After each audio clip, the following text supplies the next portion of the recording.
ఎన్నికల షెడ్యూల్ ప్రకటనతో దేశవ్యాప్తంగా ఎలక్షన్ కోడ్ అమల్లోకి వచ్చిన సంగతి తెలిసిందే. రాజకీయ పార్టీలన్నీ అభ్యర్థుల ఎంపిక ప్రచారంతో తలమునకలై ఉండగా ఎన్నికలు సజావుగా సాగేలా పోలీసులు కఠిన చర్యలు తీసుకుంటున్నారు. ఆంధ్రప్రదేశ్లో లోక్సభతో పాటు అసెంబ్లీకి ఎన్నికలు జరగనున్న నేపథ్యంలోనే పోలీసులు మరింత అప్రమత్తమయ్యారు. ఎక్కడికక్కడ తనిఖీలు చేస్తున్నారు. ఈ నేపథ్యంలోనే పలుచోట్ల భారీగా నగదుతో పాటు మద్యం కూడా పట్టుబడుతోంది.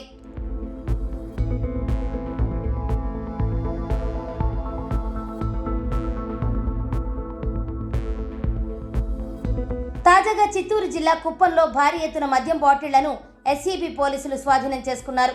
ఓటర్లను ప్రలోభ పెట్టేందుకు కర్ణాటక నుండి గుడిపల్లి మండలం సోడిగానిపల్లి గ్రామానికి ఈ మద్యం తరలిస్తున్నట్టు అధికారులు గుర్తించారు.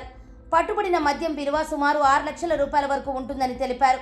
దీనితో పాటు ఓ బైక్, కార్ను సీజ్ చేశారు. 2 నిందితులను అదుపులోకి తీసుకుని విచారిస్తున్నారు.